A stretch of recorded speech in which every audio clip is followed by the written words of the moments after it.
Hey everybody, welcome. Thanks for joining. Wednesday, January 14th.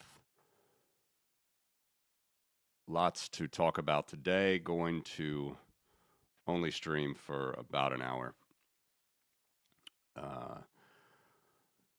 Lots to talk about. Crazy days.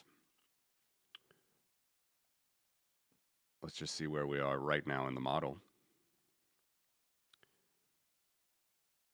We're bumping up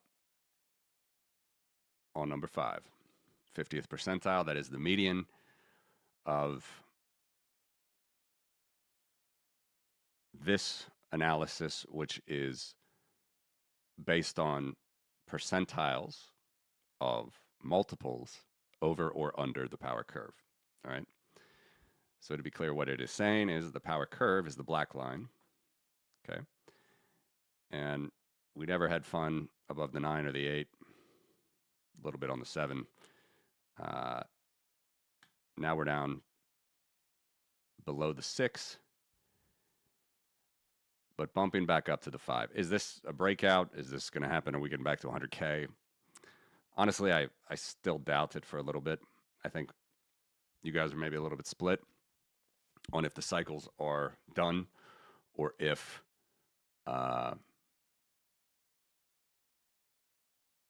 and if this is going to be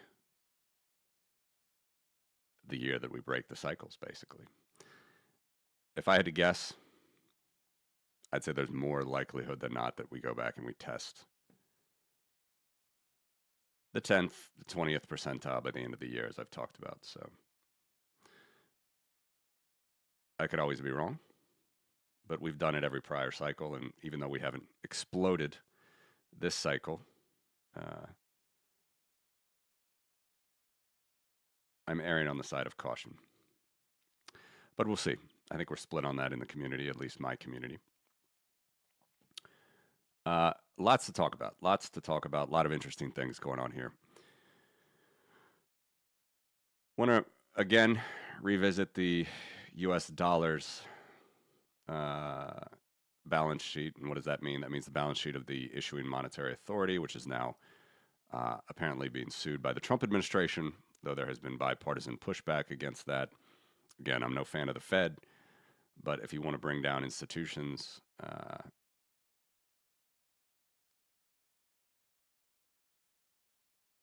might want to be prepared for what is coming after that. I think Bitcoin can prepare us, but I think that there are some dark times. Here's the curve. All right, and this is I switched it now. We got multiples. It's easier to see, I think, especially for the more junk currencies, to put it politely. We're at 0.3x, all right, the balance sheet of the Federal Reserve. All right, we can put a trend line on that. I just said it in the title. This is my correction. We were above this yesterday, and I was looking at this, and I was also looking at other curves, and I thought this is a little bit off. And I'll show you why we were off in a second. So I fixed it. This is what happens when you do manual calculations, is you can make some mistakes, but the overall picture doesn't change much, but we were actually above this dotted line yesterday. Now we're below it. Let's look at the euro.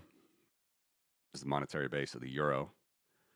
Just like the Federal Reserve came way down from the peak of the silly season. Possibly going to be going back up very soon. All right. Let's look at that multiple, 0.2x. So a little bit less penetration of the European central banks balance sheet versus the Federal Reserve. Let's look at the trend below. We were below this as well. Or maybe it was even this one we were above yesterday. I can't even remember, to be honest, but closer now, in line with what was happening with the dollar. Again, I'll explain shortly. Here's a new one, Japanese yen. Haven't showed you this one yet. Okay, so the Japanese have been good at printing money well before the global financial crisis. You see that their monetary base really exploded in about 2013 levels, okay, from 100 trillion yen all the way up to 600 trillion yen. Bitcoin, valued in yen, is 274 trillion yen. There's the penetration. Of course, it's a power curve. Let's put a trend on that. 95% power curve. Where are we sitting right now? I should have measured that. It's going to be similar. 0.3x. This one I have formatted like my less strong balance sheets. Let's go to sterling now. Passed sterling 2 years ago, nearly, February 2024. All right, so in multiple terms, we're at 1.7x. 1.7x. The formerly great British pound sterling, just below trend, 96% R squared. Good morning, Bitcoin Polska. Good morning. Hope you're doing well, my friend. Crazy days. Happy to hear your thoughts this morning when we get to some more political stuff or during monetary stuff. But okay, here's Turkey. This is the one that made me really think something might have been wrong yesterday when I was looking at it, because this curve was like way below, if you recall yesterday when I was showing it. And I was thinking it was slightly off. But anyway, if we put Bitcoin here, way bigger than the Turkish lira. And here we have which I don't often do, but a local specific timeline here. So when Erdogan, basically the dictator of Turkey now, fired his central bank governor, you see what happened to the money supply of Turkey. So for those that think that Trump firing the Federal Reserve governor might necessarily be better, and again, I'm no fan of the Fed, we see what can happen with Turkey. And they had, again, the novel idea of dropping interest rates to fight inflation. But it is interesting. We are still below what the trend line could or should be, which is interesting. But we were way below yesterday. So I'll explain the correction in a second. But I'm going to go through all of them. Iran again. I'm going to talk about Iran today. Here's the curve. Or I should say, here's the actual. Here's the curve. You remember this was below as well. We're right on track for the nice power curve, 97% R squared, which is interesting, isn't it? Right on track. 192 times, okay, based on the exchange rate, is probably a little bit less because they actually have printed more, but I don't have data since like February. And it's always hard to get on the Central Bank of Iran's website. There you see it's Bitcoin's worth 2.4 quintillion, I think is the one above, quadrillion real. The central bank balance sheet itself, or the monetary base, 12 quadrillion real. That is, Bitcoin is in fact 192 times larger than the Iranian central bank balance sheet. Curve says 165, so a little bit ahead of trend. All right. So the correction I wanted to show was we were a little bit off on some of these curves, and I was looking at it. I was like, why is it off? The reason was I was starting x equals 1, not on January 3rd, 2009. They were off on various levels. Some I was starting here at the start of the chart. Some I was starting even a little bit slightly late. Again, it all has to do with my back end, but you got to start it on not necessarily when the pricing data starts, which for me is May. I have it Bitcoin Pizza Day, May 2010, but you got to go back here, basically the global financial crisis, and have your x equals 1 being here. Now, you can do x equals 1 being anywhere, by the way. My friend Sminston who has a very good channel, he's shown that I think if you start x equals 1, I think like July 2010, maybe even, or maybe it's July 2009. It's probably July 2009. You get the best r squared, but it becomes a bit more arbitrary at that point for the system. And, I got inspired to do these trend lines from the old Bitcoin talk user Tro Low Low Low. In 2014, he was doing logarithmic curves. He didn't see that the power curve was the best fitting curve at the time. But anyway, to be less arbitrary, I'm not saying you have to do this, but to be less arbitrary, it's good to start when the system starts. So start it in January 2009. So what you actually see when you see this curve paint itself out, I'll even take off the actual. What you're seeing here is, now this is a monthly chart, so this is a monthly frequency. But you're seeing here, how many months is it from January 2009? How many months? And that plugs into the formula of the power curve. And you can see that on my website. I'll put it up here in a second. One second.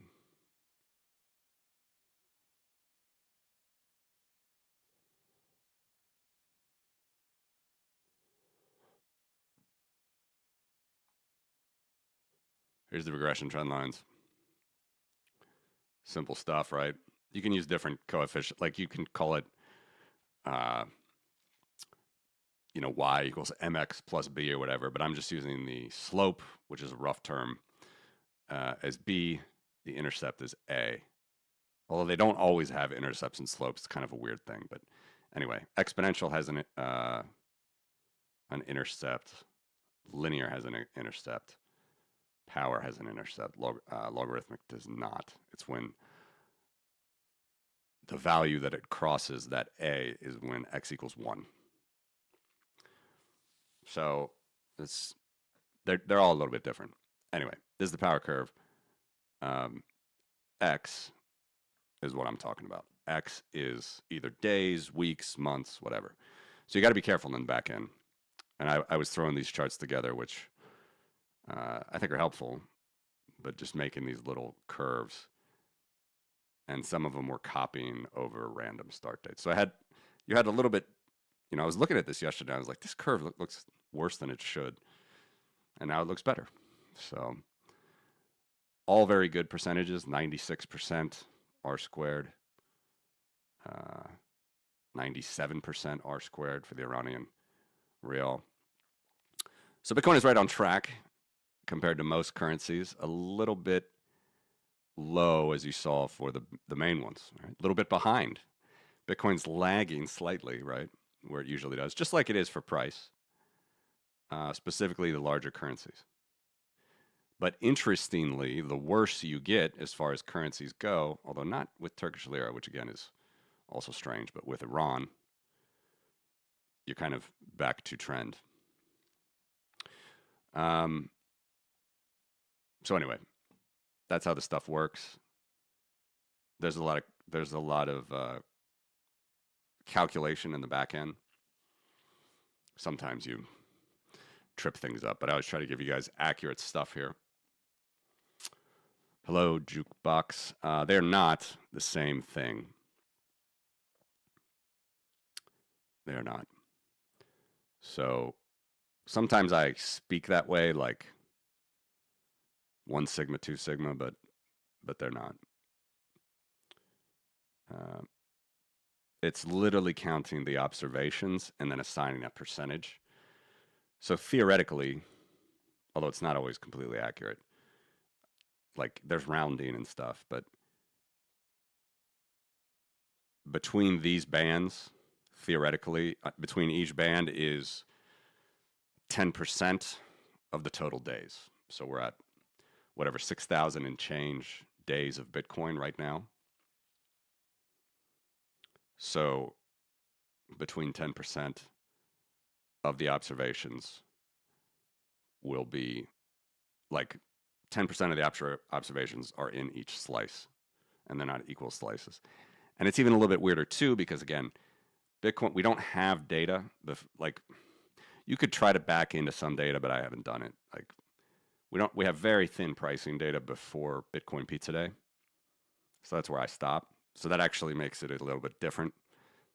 You know, it's not necessarily the x equals 1 starts here, but the bands are a little bit. It's not theoretically going to be 10% since January 2009 because actually the pricing data starts here. So it's 10% from May 22nd, but we still use this rule to count January 3rd as x equals 1. Standard deviation would be roughly, as you know, I'm sure, since you're asking about it, roughly like the 30th and the 60th. Let me take this off. So, sorry. Let's say the 20th and the 80th. This would roughly be 1 sigma. 1 sigma movement simply because it's 60% of the total, and standard deviation would be 66%, 2/3 of the time. And then anything inside of these bands is 2 sigma. But it's even a little bit more, right? Because this is only this isn't even close actually to 2 sigma. This is less because 2 sigma would be 95% of the time, and this only shows you 80. So this is somewhere between 1 and 2 sigma. I don't do sigmas, like straight up sigmas, most of the time because it's you don't really need to. But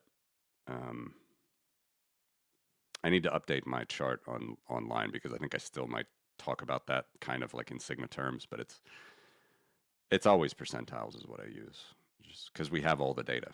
There's no sample size we need to use. I think standard deviations, right?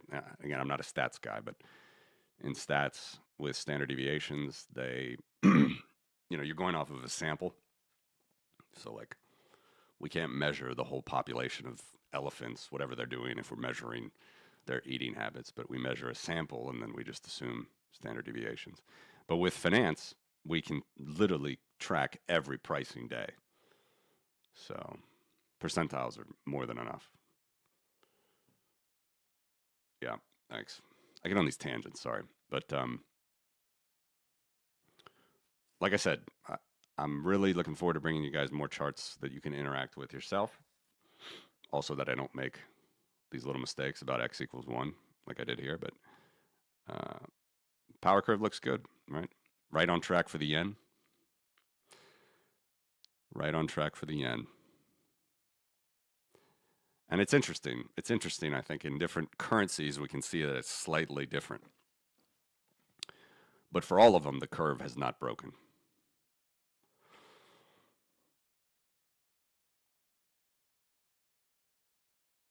And I don't have an explanation yet why it's still so low compared to the Turkish lira, but theoretically it is.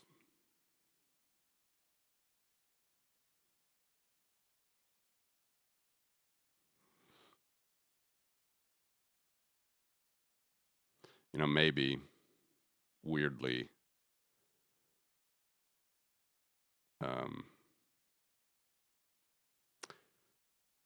everybody else was,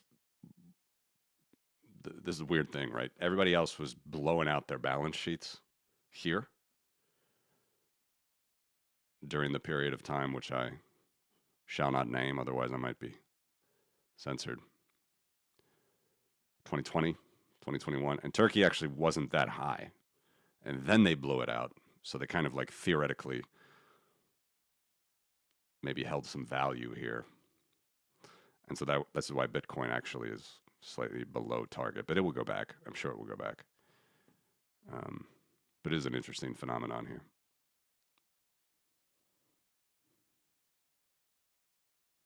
Still a 96% R squared. I think in one of these yesterdays it was like 89. I was looking at it like usually it's not even that bad, the R squared. So I was confused. But power curve is holding for every currency. No worries about that.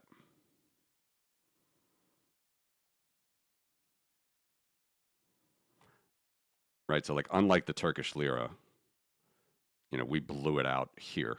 So did everybody blew it out in 2020. And weirdly, Turkey did not in 2020. He did fire a central bank governor. He blew it out a lot more. I mean, it was always a lot. Let's see if I can.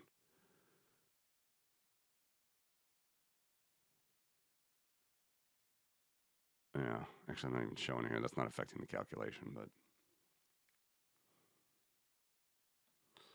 let me refresh this one.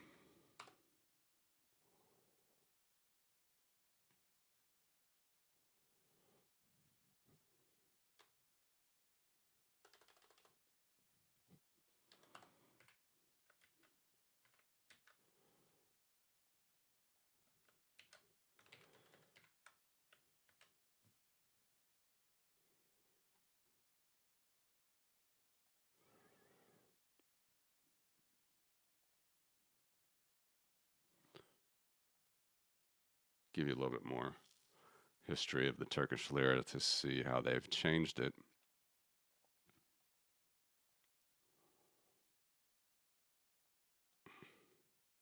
So always a lot, always growing, big spike here. Uh, you know, I don't look into every domestic thing that's happening, so I can't tell you exactly why this did, but I know that Greece had a huge crisis precisely here, so maybe they were trying to help their Greek enemies. I don't know. I don't know why it spiked there. Uh, in any event, remains slightly low here, interestingly. Still 17 times the base money of the Turkish lira is the value of Bitcoin. Although the trend is 51. So it's an interesting one. I'll have to look into it. I don't have an answer why it's like that now. Most of the rest are pretty close, if not over, like Iran. So there you go. One other correction, and I'll put this in the comment of the tweet that I talked about, but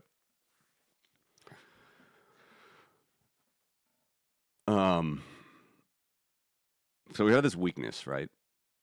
And I was really trying to figure out if this could have been, maybe there's some other way to look at this. And I was feeding it into a different model, which was also helped by AI, by the way. So this shows you, again, you always want to check the work of AI. And I was looking at not dollars per Bitcoin, but sats per dollar. And so when you look at sats per dollar, you're going to have huge numbers here and very, very small numbers here. And I thought that it was actually showing that we had maybe a little bit of a bubble in sats per dollar. But after going back like many times and looking at it, I realized it was the same issue as I just told you about. It was the x equals 1. So in this chart, I don't see the bubble. So what I thought I saw was, I'll explain, Bitcoin being much lower here, here, and here. Like in the model that I had, and I tweeted about, it like touched number 2 here. And it was a quantile model. It's slightly different than this. I was using AI for it, but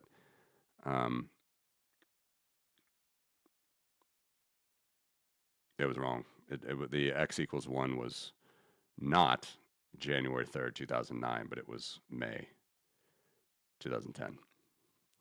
So it's another mistake that I just realized. But again, this is what happens when you use AI and you don't verify everything that you do, which is usually what I try to do, actually calculate the stuff out normally. I think it would be possible if we had more data that this would be a little bit more extreme on the sats per dollar, and I'll show you what I mean. Because if you look here, it looks pretty much the same, right? Pretty much mirrored.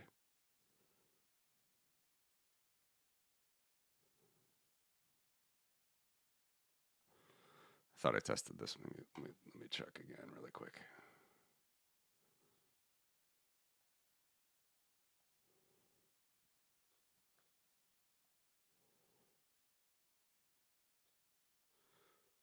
So December 16th. Sorry. 2024. 1156. Yeah, it's like how I check live. So it's 22%. And then here,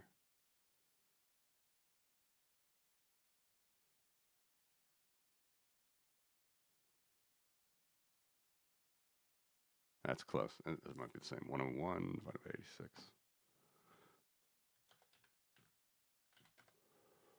Yeah. So this is 17% higher. 17% higher than the trend line in December 2024.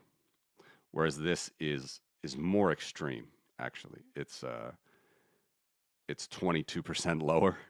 So there is a difference, but it's not nearly as much as what I saw before. And it's not going to make a big enough difference. And it is true that you will get, since we have huge numbers here, like look at this. You know, 1,000 million billion, right? There's 2.1 quadrillion Satoshis possible. And in June 25th, 2010, you had 11.4 billion sats per dollar, which is a huge like number. It provides a lot more noise. Also some interesting, I mean, it's more refined actually than here, where if you go back to June 2010 and you're at sub penny prices, right?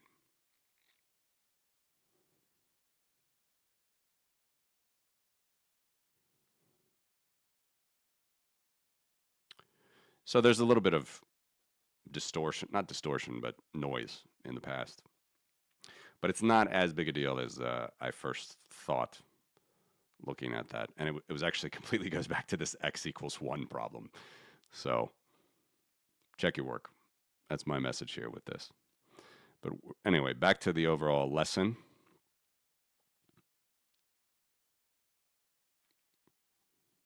Where can we go, guys? I still think we're going to have some weakness, although I know people are excited with this little mini pump that we're having up to 95 at the moment. What do you guys think?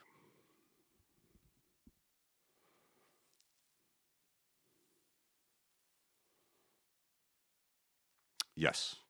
Yes, that is my thesis. My thesis actually is that the power curve will become even stronger of an idea. Doesn't mean I'm right, but you know, again, there's another thing I need to show. I always forget. I say I'm going to show it, and I don't. If you looked at this coefficient here, which is the slope, which is b, it is coming down. It used to be like 12, 11, 10. Now it's under 6, which simply just means that the curve is slightly flattening. But with that flattening, there also comes more stability. So yeah, I don't see it deviating more as extreme as it did, say, back here, where we can, I mean, look at that. That's 30 times lower than the curve, right? Which is a boom. that's a boom. That's $35 per Bitcoin right there. But that's also 30 times lower than the curve. It's just not now, as we just talked about, you can be 10, 15%, 20% difference in the curve. So we are already deviating less, and I do think it will be less and less. That is the thesis. That is the thesis.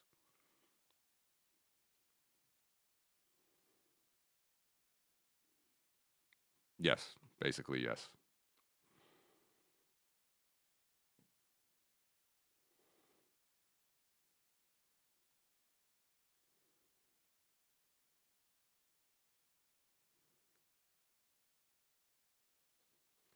Agree with this.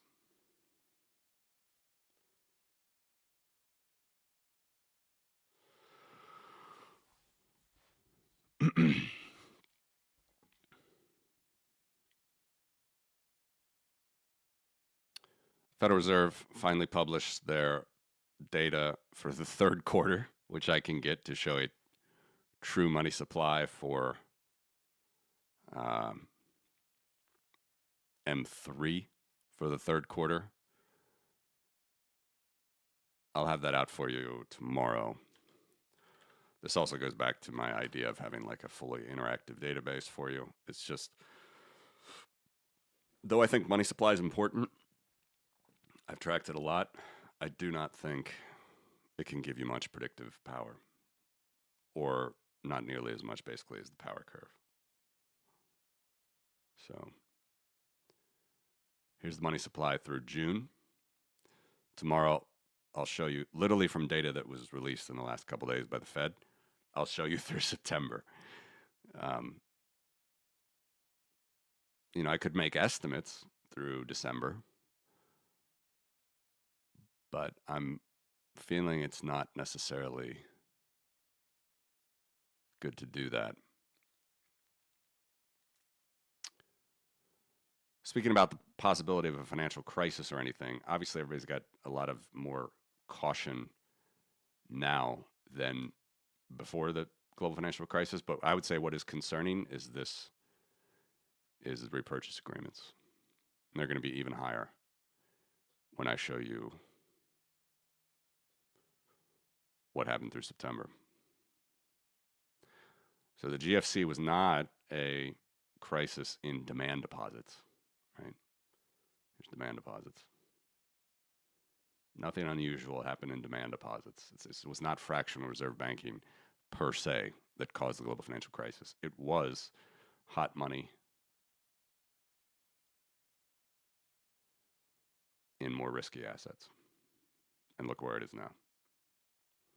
After being very muted during this period by the Federal Reserve, especially here, intervening to keep the repo market down. During the last crisis, let's say the 2020 crisis, this would have been higher, that is this, but they kept it down with this. They offered liquidity more to the market. So the market, particularly number 7 there, is quite muted. And then once they let it go back into the system, it takes off. So that's the thing to keep an eye on as far as the next crisis, in my opinion. Federal Reserve has more data than me. They release it quite slow.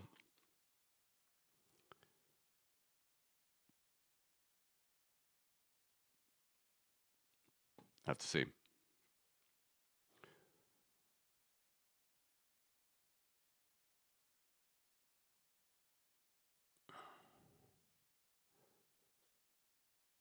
A couple political things, because it's really is a wild time in the world.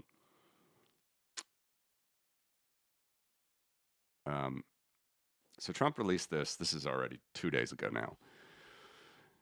And I guess it's the afternoon of the 12th. Effective immediately, any country doing business with the Islamic Republic of Iran will pay a tariff of 25% on any and all businesses being done with the United States of America. This order is final and conclusive. So I'll be curious if he will do anything with Russian business. Russians don't produce anything but bombs, but we're going to see how seriously he's going to take that threat. Gary Kasparov, one of my favorite follows. Absolute legend, in my opinion. Chess legend, and very, very good for the free world. I'm going to show you a few things from him.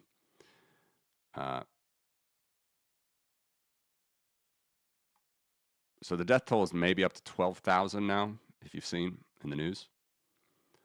Some executions, public executions scheduled for today. I haven't seen anything latest about this, but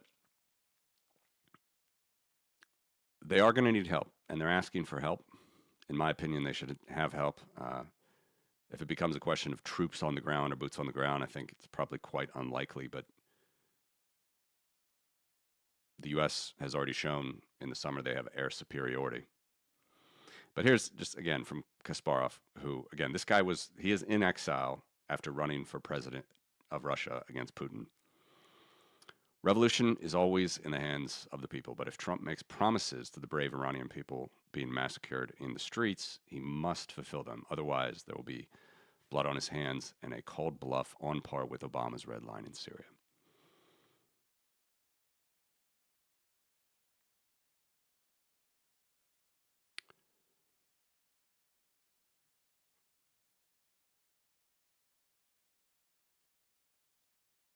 Yesterday was January 13th. I talked a lot about how we theoretically had a lot of help from the free world in the Baltics when we were rebelling against the Soviet Union. 35 years ago today, there were some violent crackdowns by the Soviet Union. Thankfully, nothing like this, like the Iranian people are facing, right? We lost less than 50 people. Iran is losing 12,000 people and more over the years. I mean, absolutely, truly brutal and violent. I don't run an NGO, or I'm not collecting donations from anybody. I'm just asking, I guess people just got to think about, I donate money to Ukraine. That's my main way to give back, but people have to think about what it actually means to intervene in a crazy government. All right, 2 to 12,000. I guess this is he wrote this yesterday, but I think it's, hearing reports, it's closer to 12,000. I don't know, but it's a terrible situation there. This is a very Russian thing to do. So this is the daughter of the Ayatollah, and Sasha Lariani, daughter of Ali Lariani and granddaughter of Khamenei, and granddaughter of Mohsen Fakhrizadeh, some children of officials, on a wine-drinking trip of full enjoyment, delight, and mockery of their father's regime. This is what they say in Russia often. They hate the West, the decadent West. They call it gay Europe. I mean, everything about the West is terrible. But they take vacations there. Their kids go to school there.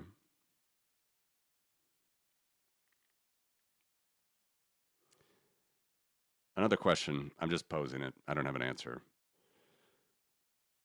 Elon Musk, the free speech absolutist.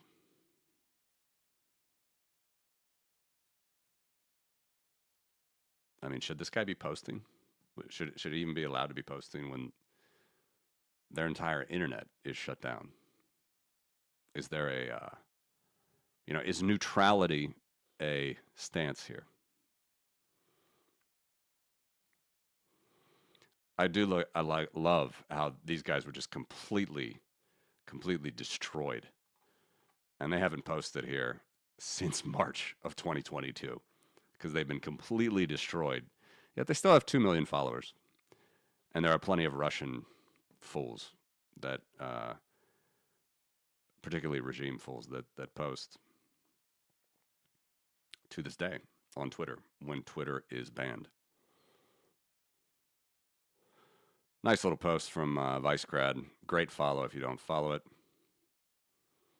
Power of AI right here.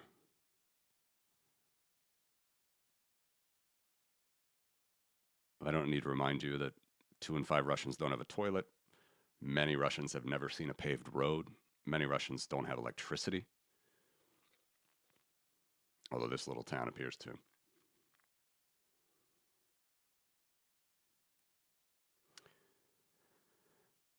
A little quote on America. I know this is very painful for a lot of Americans, and Americans are in quite a major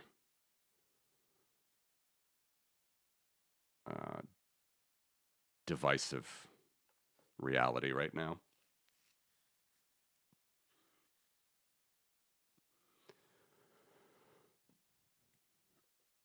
So Jay in Kiev, he speaks it more hardcore than I do. I've of course doubted this. Many people have doubted it. I said for a long time now on this channel, you've been following it. I mean, when we get to a point where we have a Night of the Long Knives, which is a reference to Nazi Germany, and I want to say something about Nazi Germany to my German friends, because again, it's not about the German people or the Russian people. My father used to say that the Russians are great people unless they're coming at you in tanks. I don't know enough about this. If this lady put herself into this situation, I don't know, but the fact that there are these masked men, Gestapo like, saying, with no warrants, just arresting people on the streets.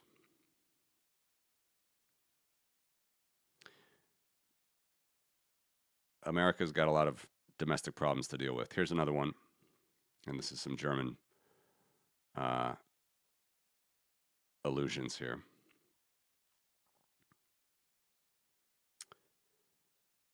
They're out loud with it now, right? So one homeland, one people, our heritage. Hitler, 1936. One people, one empire, one leader. Jake Bro is a great follow. If you don't follow him, he had a very emotional, almost a breakdown in his last video. He's a three generation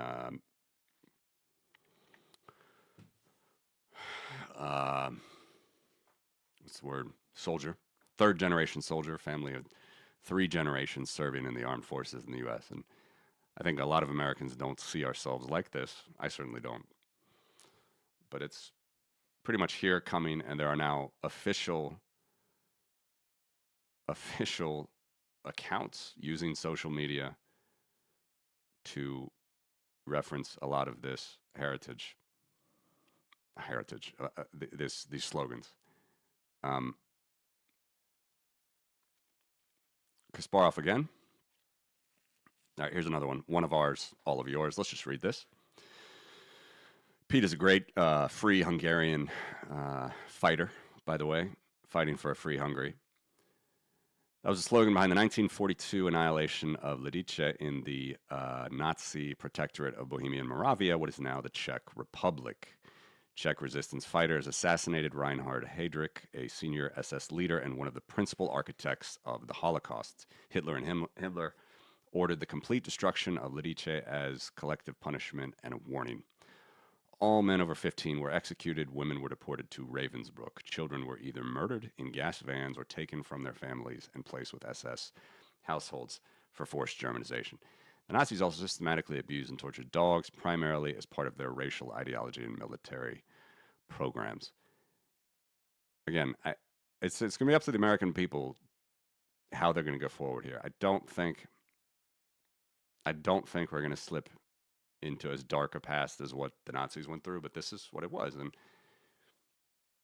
Trump tried to be very snarky to Friedrich Merz, when he met him in the Oval Office, saying, "Oh, it was a bad day when you lost World War II," trying to assert his supremacy or whatever, like he had Mr. Bone Spurs had anything to do with America winning World War II.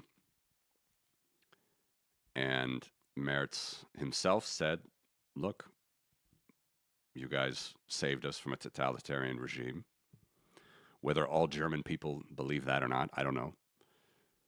But that is a case of intervention where I think generally the rule of law, the right side of the rule of law prevailed all over Europe. It's all unraveling right now. If it should be clear to everybody that it's unraveling. And I do think this racial ideology is rough. I mean, I'm absolutely for controlled immigration. Everybody talks about it. It's not even what I'm going to talk about more here. But here's something that I noticed. Trump did this many times. I noticed this during the elections season. Here was like maybe a month or something after he was shot at in the attempted assassination in Butler, Pennsylvania. He started. They were singing Ave Maria, and beautiful, powerful, as it says here. But he did this not only here. He did this in like Q&As, town halls. You can search for it online. You can see many, many times where he chose not to answer questions, but just to sing Ave Maria. This is this is the folk ideology. All right. It's not, you're not talking about any issues anymore. It's not political. It becomes godly, spiritual. By the way, if anybody thinks that radical religion can't harm a political regime, you don't have to look far today. So I noticed this in the last election.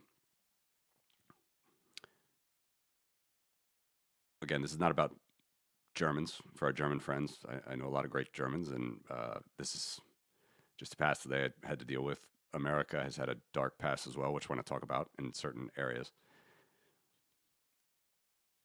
So this is from the Ostplan, the German Generalplan Ost, the plan to the east, basically the Operation Barbarossa. Okay, they never got around to this, and they called it annihilation of these people, but to start, before they got to the Jewish annihilation, it did mean deportation. They wanted to deport these people further east and just settle it themselves. But this is kind of interesting. I always thought this was interesting. Latgolians, which is it's one of the original tribes of Latvia. It's not, they don't actually speak Latvian there. Of course, every Latgolian does speak Latvian, but there is, it's almost like a separate language. Latgalisk, it's like they have a lot of words that overlap with Lithuanian. It's not, it's more than a dialect. It's in the east of Latvia. My family actually hails from here. I have family from all over Latvia, but this is where my family hails from. They were targeted at 100% annihilation. Lithuanians only 85%. Poles up to 85%. Or sorry, Poles up to 85%. Belarusians 75%. Ukrainians all Germanized or deported. Czechs 50%, Latvians 50%. I don't know why. Who came up with the idea of 50% for Latvians versus 85% Lithuanians? I have no idea. Estonians 50% and Ruskies 70, 80 million. They never got around to this. Obviously, they lost the war and they had to actually conscript these people into their army. That's what actually happened. But that was the plan. And of course, the final solution came in there as well, but which kind of got in the way, I think, of this plan. But this is a documented plan. Do I think America is there yet? Not at all. But it's pretty dark and it's pretty un-American to talk like this. But I do have doubts. I don't know. You guys tell me what you think, but I have doubts we're going to have an election in November.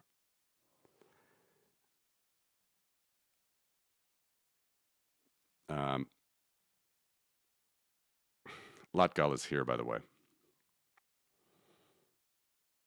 It's eastern Latvia, on the border with Russia. Very Catholic. It's a Catholic area.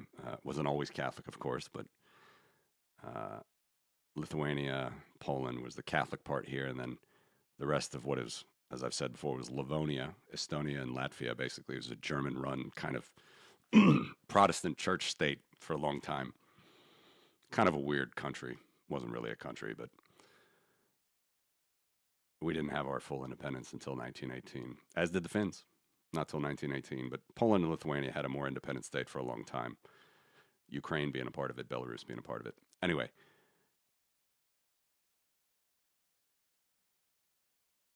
I don't want to go to Greenland just yet.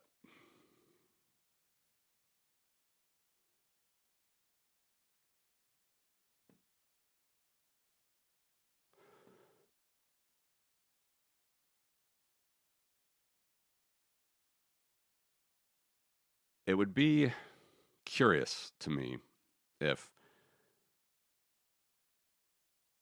when there's so much death and destruction happening with real tyrannical regimes today, that the U.S. wouldn't act with all the firepower we have, which we've shown that we have in Venezuela, in Iran last summer. It would be curious today to me if we would not at least try to do something. But I go back to what I told you yesterday. I mean, there's a major faction in any political society which just wants to sort of, when you're talking about international affairs, like just stay out of it, let the status quo be.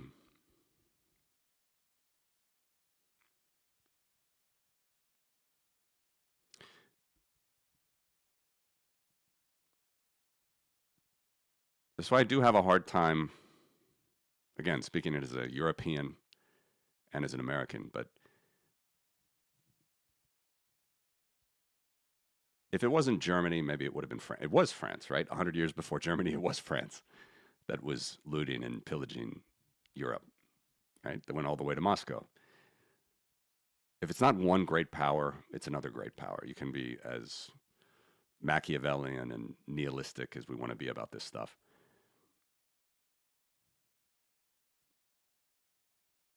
But I don't think the Belgians want their society extinguished. I don't think the Dutch, certainly the Danes. So generally, I think there's, at least there used to be, a lot of goodwill toward America, even though America screws up a lot of things with foreign policy, typically Iraq, Afghanistan. But in my view, this would be a clear-cut time to intervene. And if you don't want to put boots on the ground, air superiority is clearly there, although it's a risk. It's a risk for a pilot, just like it is for a soldier. You're gonna have to see what they're gonna do, but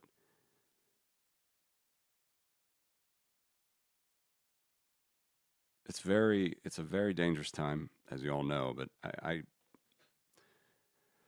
it's sad for me to see America look like this on the inside, domestically. We have lessons. Another one from Greenland. All right.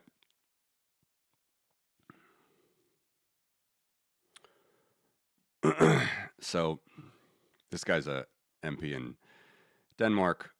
The prime minister, I guess it is, from Greenland, who said this. Basically, if they had to choose, they would choose Denmark. If they had to choose, they would choose the EU. If they had to choose, they would choose NATO. He made this statement next to the Danish prime minister. And then Trump was asked about it yesterday, as I understand. And he said, I don't know him. I don't know who the MP of Greenland is. So it's just going to continue to be quite interesting if he's going to warmonger against Greenland, especially why thousands are dying by the day in Iran.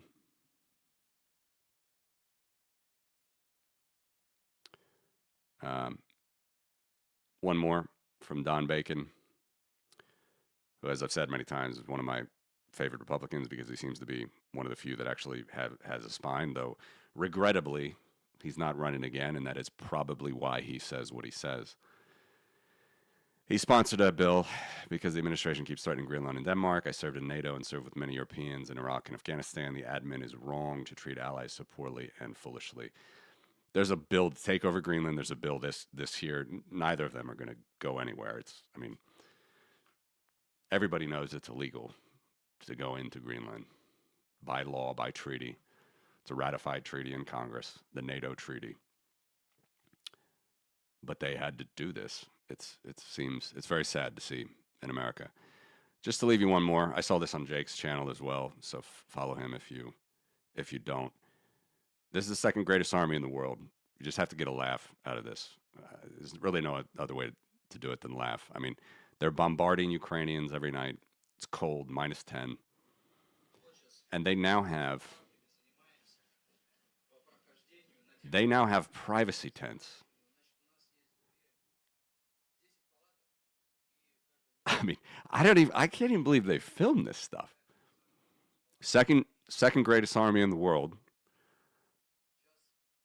They think that this is going to stop the thermal sensors that they deal with when trying to move up on the front.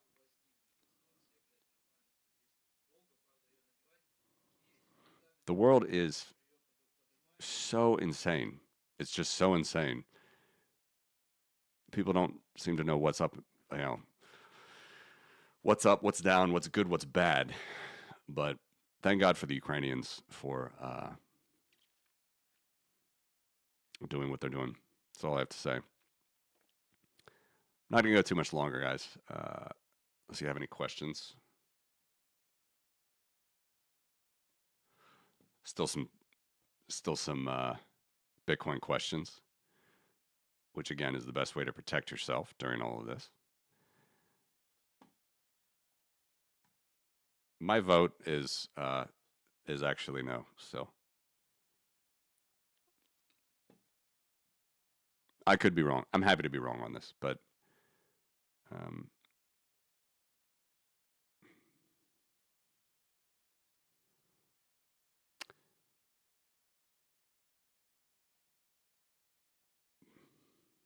I still have a feeling that the cycles are in place. It's just this cycle was front run, right, by a year with the ETFs, and now we're suffering sort of the same downdraft that we usually have after a new generation comes into Bitcoin and starts buying a bit, then getting depressed, walking away for a while.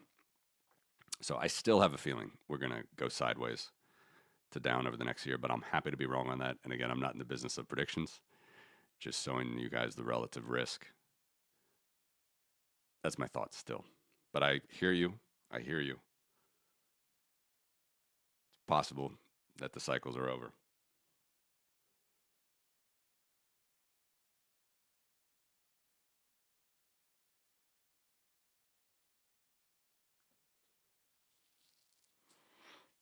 Here's an interesting question.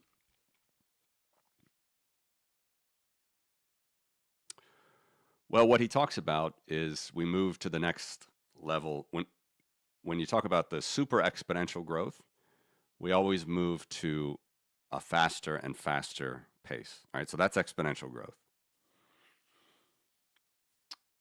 But over the long term, the growth of networks tend to be a little bit different, tend to be more balanced, sustainable, and that, as you're referencing here, is evidenced in other things in society. So, like in organisms, the metabolic rate of organisms, the bigger that you go, you need proportionately the same as, or less than if you're smaller. Same with cities. The bigger that you grow, the proportionate, you need a proportionate or proportionally the same or less amount of cars, stores, restaurants, all that, parking places. It is possible that we can have some mega collapse or something, but I tend to be much more optimistic than that. I hope for much more than that. And I don't. It's true, some cities have died, but cities for sure have way outlived any nation state.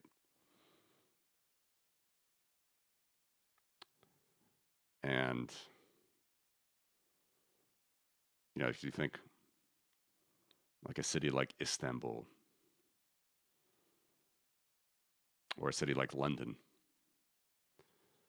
There might the Brits can whatever trace their history back to 1066 and the Romans colonizing them, but it's not Britain all the way, right?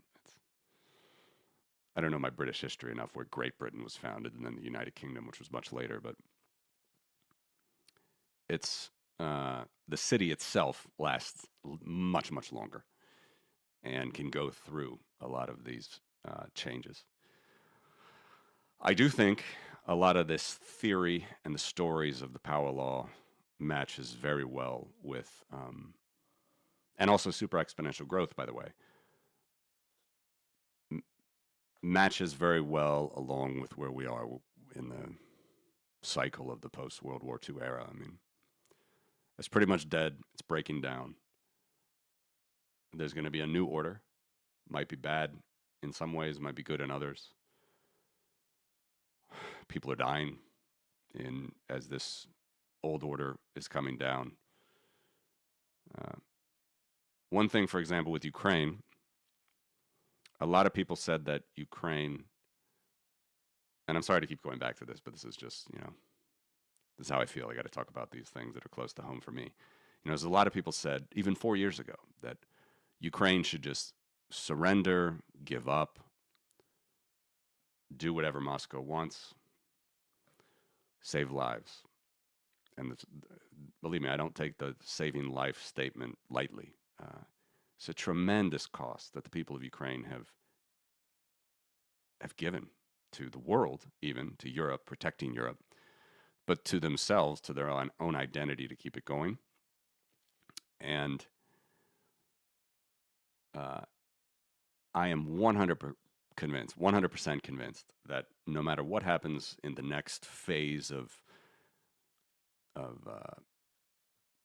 global powers or global realignment or however the 21st century is going to, the path towards the next, the remainder of the 21st century into the 22nd century, I am 100% convinced that Ukraine is going to be one of the strongest countries to come out of it. Strongest identities, strongest people. This is their 1776 moment, and it's just, there's no other way to put it. So some societies will come out stronger, some maybe weaker. You see this. Take the sound off. This is just not an America that I've known.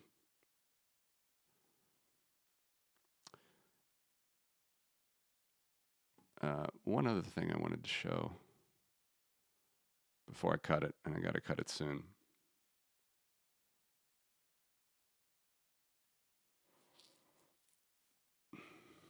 Did I delete this? Thought I had it.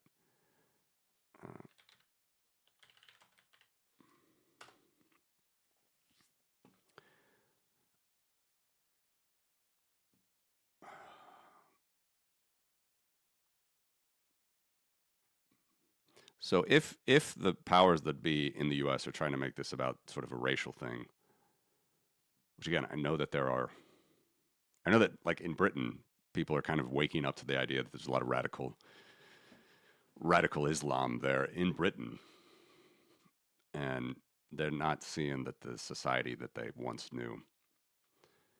In America, it's not even close to that, but it's also not what essentially they're saying they want to go back to. Okay, so the 13th Amendment abolished slavery in 1865. It wasn't until 1965, 100 years later, that blacks got the vote in America. I heard a good quote recently. I can't remember who said it, but this was said during the Biden era. The Biden run was that Biden was trying to go back to 1965. Trump was trying to go back to 1955, the good old 50s in America. There are a lot of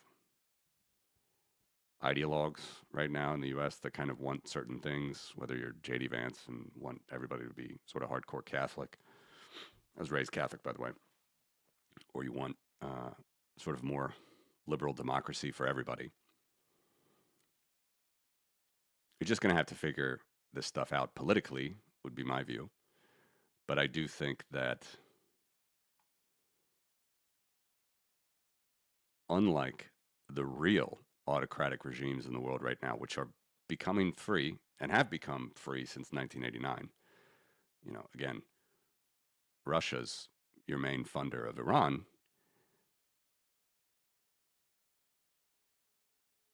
Weirdly, the United States seems to be going in the wrong direction. Quoting, Nazi slogans, Nazi quotes.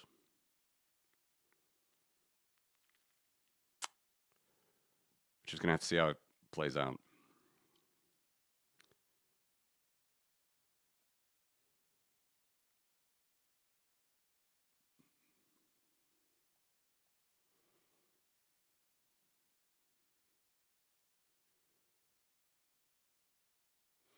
Thank you, Stuart.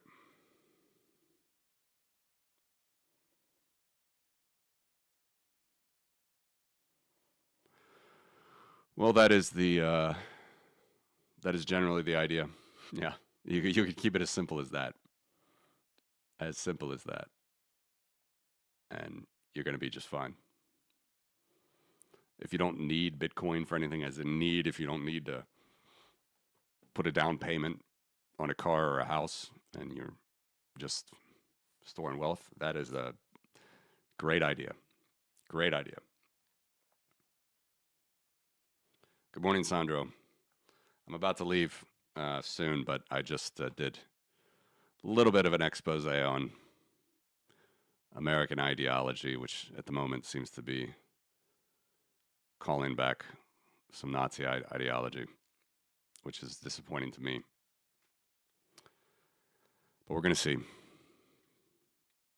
I don't claim that American domestic people don't have real gripes with immigrants that have come into the country, not at all. But the language is clear.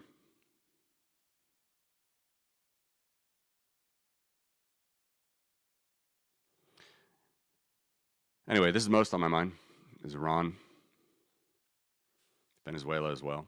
I mean, these people have been oppressed enough. If the U.S. is really going to do the right thing, let's see them do it. I think they have the power to do it.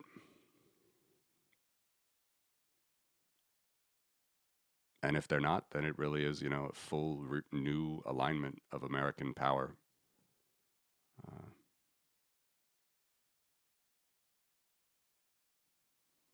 Which might not be aligned with traditional values of liberty and democracy that it, at least supposedly, was. It's also a good message. Jukebox, thank you. I think there's a lot of theater here. There's a lot of people that want to gaslight you. Hopefully you guys see I'm not trying to do that. Just trying to be balanced. What I see here is a European and an American.